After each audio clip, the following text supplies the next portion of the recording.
ശബരിമല സ്വർണ്ണക്കവർച്ചാ കേസിൽ മുൻ ദേവസ്വം മന്ത്രി കടകംപള്ളി സുരേന്ദ്രനെ ഇ.ഡി. ചോദ്യം ചെയ്യും. ഇ.ഡി. ചോദ്യം ചെയ്യുന്നവരുടെ പട്ടികയിൽ കടകംപള്ളിയും മുൻ ദേവസ്വം ബോർഡ് പ്രസിഡന്റ് P.S. പ്രശാന്തും ഉണ്ട്. കേസിലെ മുഖ്യപ്രതി ഉണ്ണികൃഷ്ണൻ പോറ്റിയുമായുള്ള ബന്ധങ്ങളിലാണ് കടകംപള്ളി സുരേന്ദ്രനെ ചോദ്യം ചെയ്യുക. SITയും കടകംപള്ളി സുരേന്ദ്രന്റെ മൊഴി എടുത്തിരുന്നു. ദേവസ്വം മന്ത്രിയായിരിക്കെ ഉണ്ണികൃഷ്ണൻ പോറ്റിയുമായി കടകംപള്ളിക്കുള്ള അടുത്ത ബന്ധം, കൂടിക്കാഴ്ചകൾ എന്നിവ സംബന്ധിച്ച് വ്യക്തത വരുത്താനാണ് ചോദ്യം ചെയ്യൽ. കടകംപള്ളി സുരേന്ദ്രനെ SITയും ചോദ്യം ചെയ്തിരുന്നു. ഉണ്ണികൃഷ്ണൻ പോറ്റിയുമായുള്ള ബന്ധങ്ങളിൽ കടകംപള്ളി സുരേന്ദ്രൻ SITക്കും വ്യക്തമായ മൊഴികൾ നൽകിയിരുന്നില്ല. ദേവസ്വം ബോർഡിന്റെ കാര്യങ്ങളിൽ ഇടപെട്ടിരുന്നില്ലെന്നായിരുന്നു മുൻ മന്ത്രി നൽകിയ മൊഴി. ഇത് സംബന്ധിച്ചെല്ലാം ഇഡിക്ക് വ്യക്തത വരുത്തേണ്ടതുണ്ട്. ECIR-ൽ പ്രതികർത്തവർക്കൊപ്പം മുൻ ദേവസ്വം ബോർഡ് പ്രസിഡന്റ് P.S. പ്രശാന്തിനെയും ഇഡി ചോദ്യം ചെയ്യും.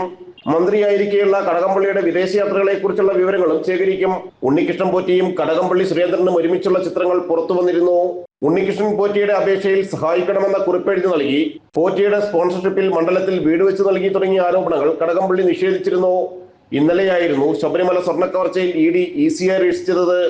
SIT കേസിലെ പ്രതികൾ തന്നെയാണ് ഇഡി കേസിലും നിലവിലെ പ്രതികൾ. കള്ളപ്പണം വെളുപ്പിക്കൽ നിരോധന നിയമപ്രകാരമുള്ള വകുപ്പുകൾ എല്ലാ പ്രതികൾക്കെതിരെയും ഇഡി ചുമത്തിയിരുന്നു.